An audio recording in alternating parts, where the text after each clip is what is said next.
Salut à tous! Voici la vidéo coup de gueule dont j'ai parlé concernant les placements abusifs d'enfants et notamment le placement de notre fille qui à ce jour n'est pas mérité. J'ai préparé un texte, et oui parce qu'il y a quand même pas mal de choses à dire. Donc du coup je vais faire les choses au coup par coup, je vais vous expliquer les choses au fur et à mesure et c'est parti! Je vais commencer directement par expliquer que le placement de notre fille ainsi que de sa grande sœur, donc qui est ma belle-fille, est arrivé le 30 octobre 2016. Donc ça fait quand même plus d'un an à ce jour que les enfants sont placés, enfin du moins une parce que la grande est rentrée au mois de juin de cette année, fort heureusement. Et tout ça, c'est suite à la demande d'une aide de ma femme qui, pour des raisons de santé, avait besoin d'aide pour garder les enfants le temps d'une hospitalisation pour une opération des poumons, donc c'est quand même pas rien, faut quand même le dire. Et à ce moment-là, Béatrice et moi, pour ceux qui sont abonnés à ma chaîne, savent qu'on avait eu quelques soucis, et les assistantes sociales ainsi que la juge se sont servis de ces problèmes pour essayer d'en trouver d'autres et pour nous garder les enfants le plus longtemps possible. Au terme de cette audience, la juge elle a requis un an de placement pour nos deux filles, au lieu des quelques jours demandés par ma femme à ce moment-là, pour les motifs qui sont les suivants. On va pas se mentir, je vais vous dire ce qu'il y a eu au début, mais je vais aussi vous dire ce qu'il y a eu entre deux et maintenant, et vous allez voir que ça a absolument rien à voir. Donc le premier motif, c'est que je fumais du cannabis. C'est vrai, je suis d'accord que ce soit pas bien, mais je fumais toujours à l'extérieur en sachant que je voulais pas que les enfants soient affiliés à ça, justement, en sachant que ça faisait quand même 10 ans que je touchais à ça, donc déjà j'avais pas d'enfant à cette époque-là. C'est une erreur de jeunesse, je dis pas le contraire, sauf qu'à l'heure d'aujourd'hui, je ne fume plus depuis plusieurs mois. Bon, je fume encore des cigarettes, je pense que pas mal de gens l'auront remarqué, mais je ne fume plus de cannabis depuis plusieurs mois, et j'en avais même donné la preuve au juge. Pour ma part, c'était le seul motif. Pour ma femme, il s'agissait de sa fragilité morale, donc suite à la séparation que nous avons connue à ce moment-là, ainsi que le fait qu'elle soit atteinte d'un asthme grave depuis l'enfance. Donc il faut savoir quand même qu'elle a eu plusieurs réanimations, qu'elle a déjà fait des comas, qu'elle a déjà fait un arrêt cardiaque, que ses soucis de santé sont quand même assez conséquents, et je tiens quand même à préciser que la juge, enfin surtout les assistantes sociales, mais la juge, ont retenu ce type de motif pour faire croire que ma femme n'était pas capable de s'occuper d'un enfant. Alors déjà, j'ai envie de dire, si on devait enlever les enfants à tous ceux qui sont handicapés, des enfants, il n'y en aurait plus beaucoup dans leur famille, si vous voyez ce que je veux dire. Ceux qui sont en fauteuil roulant, c'est pas pour autant qu'ils ont pas leurs enfants, on leur laisse, ils sont capables de s'en occuper correctement comme n'importe qui a des problèmes de santé. Donc déjà, bien qu'il y ait ces raisons-là, déjà pour ce qui est de la santé, on estime que c'est pris comme de la discrimination vis-à-vis de la santé de ma femme, puisque comme je viens de vous le dire, on place pas un enfant parce que quelqu'un a un problème de santé, c'est complètement inhumain, hein, faut dire ce qui est. Ensuite, on n'a jamais maltraité Clara ou Camille, on leur a jamais fait subir de sévices ou de maltraitance, au contraire, on les a toujours gâtés, surtout Clara, comme c'était la dernière petite de la famille, on l'a toujours énormément gâtée, sa chambre elle est largement convenable par rapport à une enfant de son âge. D'ailleurs, je vais vous la montrer pendant quelques instants, histoire que vous voyez déjà tout ce qui a été fait ici, pour elle, et c'était déjà bien avant le placement, puisqu'elle a toujours eu ce qu'il fallait depuis qu'elle est toute petite. Donc du coup, c'est parti pour la chambre, et je le fais en vidéo, parce qu'il y en a, si je leur mets des images, ils seraient capables de dire « Ah, c'est un montage, t'as pris une photo sur Internet, etc. » Donc du coup, on va voir ça ensemble. Donc voilà, ça, c'est la chambre de Clara, donc de la petite. Je tiens à préciser quand même qu'on voit, alors avec la lumière, c'est peut-être pas forcément simple, qu'il y a largement ce qu'il faut pour une enfant qui aujourd'hui va avoir 6 ans, donc que ce soit en livres, que ce soit en jouets, puisqu'il y en a quasiment partout. Donc il y en a qui pourraient dire même qu'il y en a trop, mais déjà on voit quand même qu'on n'a pas une enfant qui est malheureuse à son domicile. Et je vais reprendre, donc après cette courte vidéo de la chambre de notre fille, je vais reprendre par ceci. Donc certes, nous avons eu des divergences avec ma femme durant quelques temps, enfin plusieurs mois, et je fumais des mauvaises choses. Cependant, cela, ça mérite pas un placement d'enfant durant un an, que ce soit la petite Clara ou la grande Camille, sa grande sœur, en sachant qu'en plus on avait des droits réduits, mais réduits de chez réduits. Hein. C'est pas, franchement, même les criminels, ils ont plus de droits que nous, quoi. C'est-à-dire 2 droits de visite par mois, donc de visite libre. C'est-à-dire que durant une journée, on a Clara à la maison. Donc vous imaginez que 2 droits de visite libres par mois, ce qui fait 2 jours par mois. Vous m'excuserez, mais c'est pas avec ça qu'on va trouver le temps de faire quoi que ce soit avec les enfants. On perd déjà énormément de temps. Une enfant de 5 ans, ça a besoin de ses parents, ça a besoin de créer des liens avec ses parents. La petite, de toute façon, là où elle est pas bien, faut le dire clairement. Elle a déjà dit plusieurs fois qu'elle voulait rentrer à la maison, mais ça, j'en parlerai dans un autre passage de la vidéo. Et franchement, je trouve ça dégueulasse. Je le dis clairement, je trouve ça dégueulasse de placer des enfants pendant 1 an pour 2 motifs qui sont dérisoires, puisque c'est vrai qu'il y a eu une petite erreur de ma part parce que je fumais et que ma femme a des problèmes de santé, mais ça c'est pas un motif pour placer un enfant. Et même si je fumais du cannabis, il y avait d'autres moyens que de placer un enfant pendant 1 an, enfin 2 enfants pendant 1 an pour ce type de motif. Ce qu'il faut savoir, c'est que durant cette année, les droits de visite et d'hébergement ont très peu évolué et nous avons même fait appel d'une décision du mois de février de cette année, donc 2017, où la juge nous accordait un week-end par mois, en plus des 2 droits de visite libres que nous avions déjà avant. C'est toujours pas suffisant et c'est même loin de l'être, étant donné le fait que des enfants, comme je l'ai déjà dit précédemment, ont besoin d'être avec leurs parents.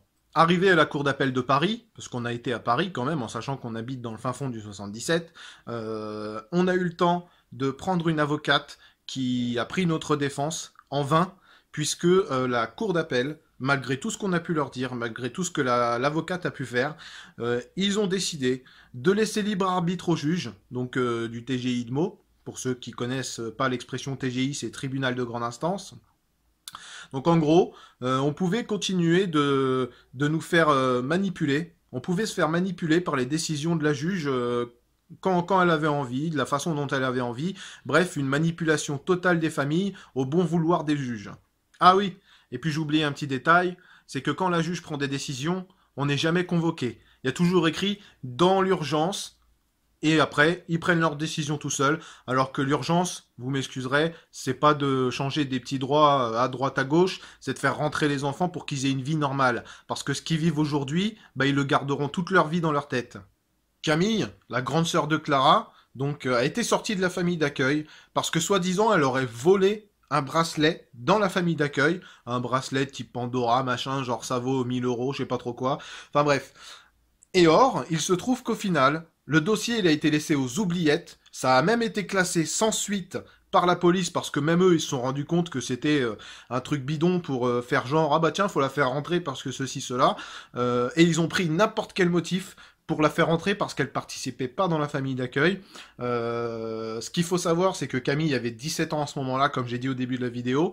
Elle appréciait pas la famille d'accueil. Et à ce moment-là, bah, elle se rendait bien compte de l'absurdité de la situation et qu'elle faisait comprendre à longueur de temps aux services sociaux qu'elle ferait tout ce qu'il faut pour faire valoir ce qu'on lui a fait subir pendant plusieurs mois à partir du moment où elle a été placée avec sa sœur. Ceci étant dit, j'aimerais passer à une autre partie, c'est-à-dire parler des services sociaux qui nous ont toujours pris pour ce que nous ne sommes pas. Alors ce qu'il faut savoir, c'est que tout ce qui est aide sociale à l'enfance, les associations pourries, la JCLT, Espoir, tout ça, parce que oui, c'est les superbes associations qui te vendent du rêve, qui te font croire qu'ils vont t'aider, puis au final tu te retrouves avec des enfants placés, donc tu vois, enfin vous voyez, c'est génial. Franchement, on adore, c'est I'm loving it, c'est super, c'est la France, voilà, c'est comme ça que ça se passe. Donc, les assistantes sociales, notamment celles qui gèrent les dossiers pour l'aide sociale à l'enfance, c'est-à-dire l'ASE, touchent des primes, et ils touchent des primes à hauteur de 7000 euros par tête d'enfants placés. C'est-à-dire que chaque enfant placé, chaque enfant que l'aide sociale va réussir à faire placer, ces assistantes sociales vont toucher des primes. Et oui, c'est comme ça que ça se passe. Donc forcément, on cherche tous les motifs du monde pour faire placer des gosses, comme ça on est sûr que ça va rapporter du pognon à la région. Alors on va le dire de cette façon, les familles d'accueil, donc toute personne qui accueille ces enfants qui sont placés, en sachant qu'ils touchent déjà entre 3 et 6 000 euros, sont en plus exonérés d'impôts, faut le savoir. Hein. C'est-à-dire qu'ils payent pas d'impôts. Alors tout ça parce qu'ils servent les intérêts des services sociaux, ça fait travailler la justice, etc. Et j'en passe. Bah forcément, on s'est dit ah bah tiens ceux-là, sur les impôts, on va les laisser tranquilles. Par contre, ceux qui touchent 1000 et quelques de salaire, ça gêne personne de taxer. Ça, toujours, dans tous les sens. Ce qu'il faut savoir également, c'est que l'aide sociale commet des abus et des erreurs à tout va. Donc, entre autres, du fait de ce que je viens d'expliquer, que ce soit dans leur dire ou dans leurs faits. Pour ce qui est des dires, c'est du genre, on cherche à les contacter pour s'entretenir un minimum de temps, soi-disant accordé avec eux. Autrement, on n'a aucune nouvelle, en sachant qu'il n'y a aucun suivi. Pendant un an, là, les un an de placement qu'on a eu, on a dû avoir l'ASE, enfin l'aide sociale à l'enfance, peut-être 3, 4 fois au téléphone. On les a rencontrés 2 fois, une fois durant l'année et une fois pour nous annoncer qu'ils voulaient replacer Clara pendant 6 mois, puisque entre-temps Camille était rentrée à la maison. Donc franchement, niveau travail, voilà, c'est pas encore ça chez l'ASE. Ce qu'il faut savoir d'autre, c'est que on n'avait pas plus de nouvelles ni de situation pour Camille, puisque avant son retour chez nous, ils se sont délectés de nous faire entendre des horreurs, comme le fait d'évoquer la rentrée scolaire à laquelle ma conjointe souhaitait effectuer avec Clara, car c'était la première année qu'elle manquait la rentrée aux côtés de Clara, et cela l'affecte d'ailleurs tout autant que tous les innombrables autres moments qui ont été volés depuis son placement, puisque, comme je l'ai dit tout à l'heure, un enfant ça a besoin de ses parents, il y a beaucoup de choses qui évoluent avec les années, quand un enfant est tout petit, et que même ça on peut pas l'avoir, puisque là Clara actuellement elle est toujours placée, ça je vais y revenir après. Donc il faut savoir qu'un nouveau mot, une dent tombée, tout ça c'est du chagrin supplémentaire pour notre famille et surtout pour ma femme, puisque ma femme est très très proche de Clara, et tout ça suffit à peiner sa maman, en sachant que le plus difficile pardon, à supporter pour Clara comme pour nous, c'est que après chaque retour, c'est-à-dire à chaque fois qu'elle vient ici et qu'elle doit rentrer dans sa famille d'accueil, soit elle pleure, soit elle fait valoir le fait qu'elle veut pas retourner dans sa famille d'accueil, ce qui est compréhensible.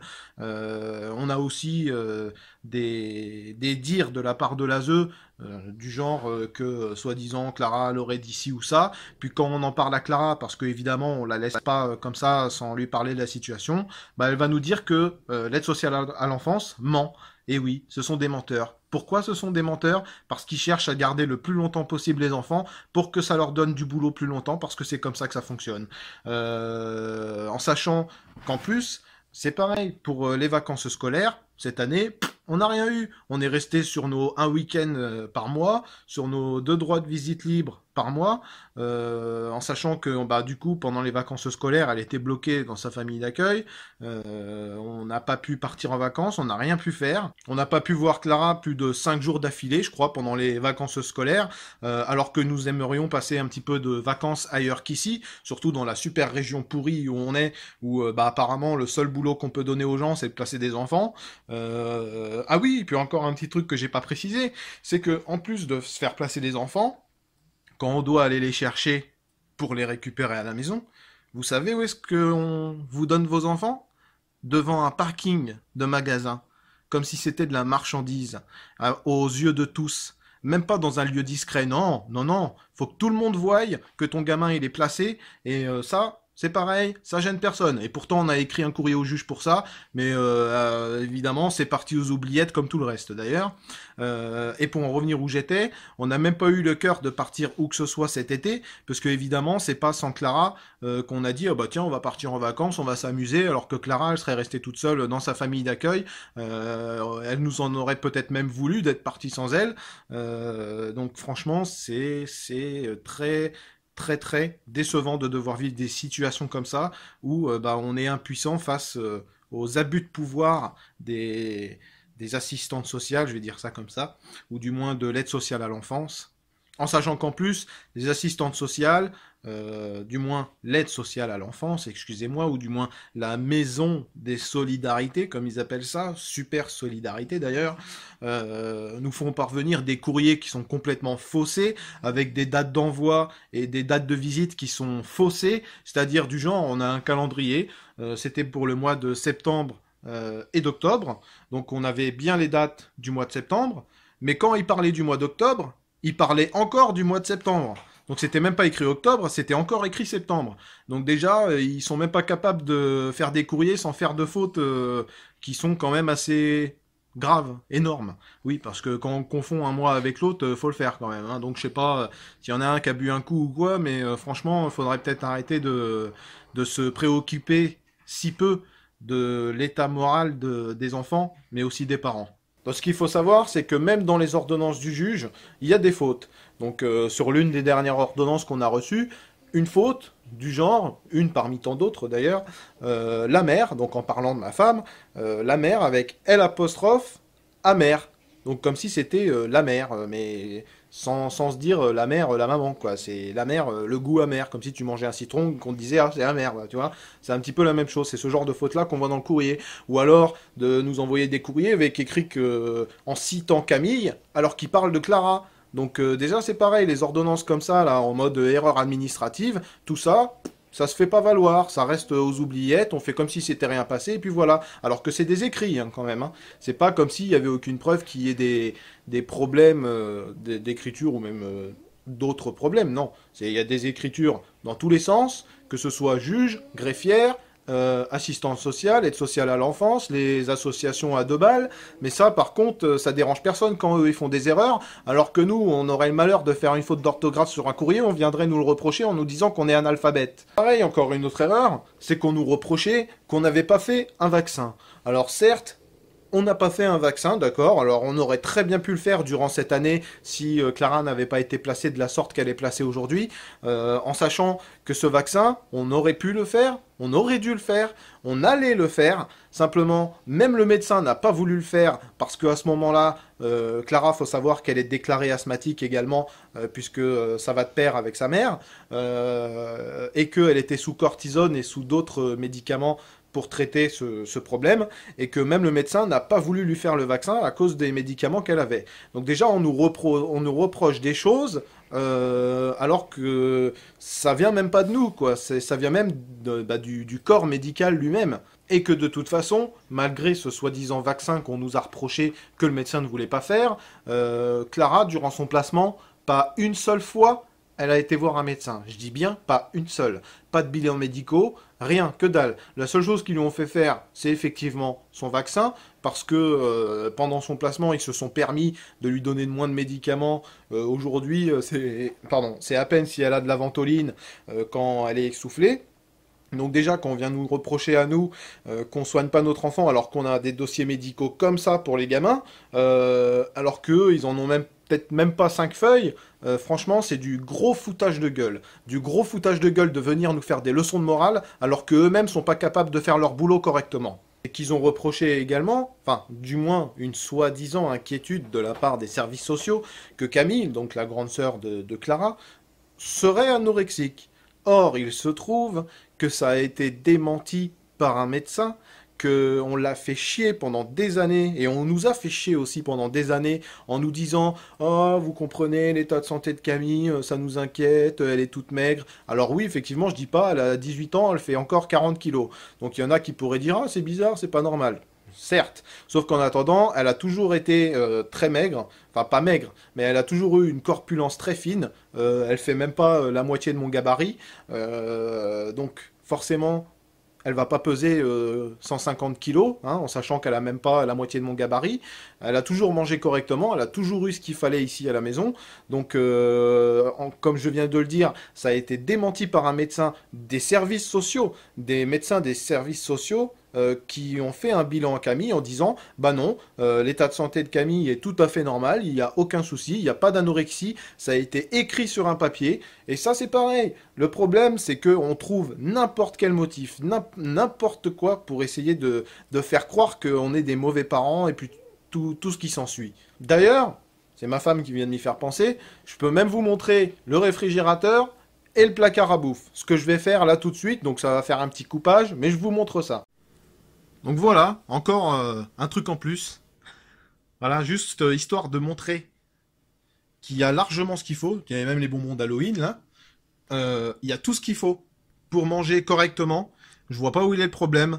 Donc venir nous reprocher l'anorexie de Camille, franchement, c'est petit, c'est très petit. Et encore, ce que vous venez de voir dans le placard, c'est même pas la moitié de ce qu'on a parce qu'il y a encore tout le frigo et le congèle qu'on voit derrière. Et je peux vous dire que c'est pareil, il est bien plein et il y a tout ce qu'il faut pour manger. Je peux vous dire que moi-même j'ai pris 20 kilos en quelques mois parce que justement j'ai arrêté le cannabis il y a plusieurs mois et que ça m'a fait bien grossir parce que j'ai compensé avec la bouffe, les trucs comme ça. Donc je peux vous dire qu'on est loin de manquer de nourriture. Nous avons eu une année très difficile, surtout par le fait que nous n'avions pas nos filles, et surtout sans Clara, puisque Camille est rentrée, et du moins a eu la chance de rentrer au mois de juin de cette année, et que par la suite nous attendions avec impatience l'audience du mois d'octobre 2017, donc c'est-à-dire il y a un mois maintenant, dans l'espoir de récupérer Clara à notre domicile. Arrivé au mois d'octobre 2017, soit il y a un mois à ce jour, comme je viens de le dire, nous avons reçu une convocation stipulant une audience pour Camille, qui malgré son retour au domicile était considérée encore sous le joug des services sociaux. Quelques jours avant l'audience, ma femme est tombée malade, on a dû l'emmener à l'hôpital où elle y est restée plusieurs jours pour une bronchite asthmatiforme et ça allait pas du tout, donc voilà. Elle a essayé de sortir quelques jours après pour pouvoir être présente à l'audience de Camille, sauf que la greffière du juge du tribunal de Meaux nous a appelé 2 jours avant pour nous dire que finalement, l'audience, elle concernait pas Camille, mais elle concernait Clara. Donc ils te préviennent 2 jours à l'avance comme si c'était la fête. C'est une erreur administrative, ça, personne le note. Par contre, quand c'est des criminels qui violent des gens ou qui tuent des gens, ça, il n'y a pas de problème. Dès qu'il y a une erreur administrative, on le fait valoir et on leur donne des remises de peine, voire on leur laisse la liberté. Comme ça, ils ont tout le loisir de pouvoir recommencer ce qu'ils veulent quand ils veulent. En sachant que là, on parle d'une enfant, de notre enfant, et que ça, on n'en tient pas compte, ça reste campé sur ses positions, et ça nous redonne une audience en douce, sans qu'on ait de possibilité d'exploiter justement cette erreur administrative. Nous nous sommes vus repousser l'audience d'une semaine, et bien malgré que le placement se terminait le 20 octobre, la juge s'est permis de replacer durant la semaine ou de plus où on attendait la convocation, Clara, elle était replacée pendant la semaine, alors qu'ils avaient aucun motif de la garder. On n'a pas eu d'audience, on n'a rien eu, mais ça gênait personne. On n'a pas eu de rapport de l'aide sociale à l'enfance pendant plus de 5 mois. Donc ça, c'est pareil, c'est une sympathique erreur de leur part, qui d'ailleurs, la juge leur a fait comprendre que faut pas se réveiller au mois d'octobre pour faire des rapports, qu'elle les attend bien avant. L'aide sociale à l'enfance fait son boulot à moitié, ou du moins ils s'en préoccupent que quand ils se disent ah bah tiens, on arrive à l'audience, faudrait peut-être qu'on se bouge les fesses histoire de pouvoir replacer les enfants. Voilà, c'est comme ça que ça se passe. Donc faut savoir quand même que la référente de Clara, celle qui s'occupe soi-disant de son dossier, parce qu'ils appellent ça un dossier, a 35 cas différents d'enfants à placer, à garder, enfin à essayer de se faire un petit peu de boulot en plus, quoi. Cette référente n'a même pas été là pour l'audience. Elle s'est barrée en vacances, oui, alors qu'il y a l'audience qui arrivait. Elle est partie en vacances pendant 2 semaines et s'est déléguée de son boulot en le donnant à une autre de ses collègues pour venir au tribunal qui ne savait même pas quoi dire parce qu'elle a jamais géré ce dossier, justement. Donc quand nous sommes arrivés au jour de l'audience, c'est-à-dire le 26 octobre, nous avons eu la défense de l'avocate et la juge nous a exposé qu'un seul problème qui lui faisait hésiter sur sa décision finale, c'est-à-dire le motif qui est le suivant, un conflit de loyauté. Alors là, ça parle, hein, les gens, moi je vous le dis. Autrement dit, que Clara aime bien sa famille d'accueil et que, soi-disant, elle ne saurait pas si elle veut rentrer avec nous ou être avec sa famille d'accueil. Ce qui est faux, car quand on lui en a parlé, parce qu'on a quand même eu le temps de voir ça avec elle, elle s'est mise à pleurer directement en disant que l'aide sociale à l'enfance, c'était des menteurs, qu'elle avait jamais dit ça, qu'elle voulait rentrer, et c'est tout. Et elle a même dit ça à la juge d'ailleurs le jour venu. Et le conflit de loyauté, il s'adressait également à nous, oui, c'est possible, puisque apparemment, il faudrait qu'on travaille plus avec les services sociaux. Ah bon? Parce que vous auriez envie de parler avec des gens qui vous volent vos enfants, qui auraient commis des erreurs et des abus à tout va tout au long de l'année, parce que des abus, il y en a beaucoup, et je les ai pas tous cités dans la vidéo. Hein. Et au final, on a dû attendre plusieurs heures pour avoir le verdict de la juge qui est le suivant. Donc 6 mois de placement supplémentaire pour, soi-disant, préparer le retour de Clara chez nous. Non mais attendez, hein, On parle d'un accouchement là ou on parle d'un être humain? Parce que moi il me semble qu'on parle d'un enfant de 5 ans qui va en avoir bientôt 6, le 14 décembre exactement, et on prépare le retour au domicile. Non mais y a pas un petit souci quelque part là. La petite elle demande que ça de rentrer. La petite elle a pas besoin de se préparer au retour au domicile de chez les parents. C'est vraiment une excuse bidon, mais c'est vraiment n'importe quoi. J'essaie encore de rester poli parce que je pourrais vraiment partir dans un sacré débat si je voulais, hein. En sachant que des enfants maltraités, il y en a partout. On en a entendu des dizaines des affaires à la télé où les enfants ils terminent morts parce que justement les assistantes sociales à l'enfance elles sont même pas capables d'aller chercher les bons gamins au bon moment.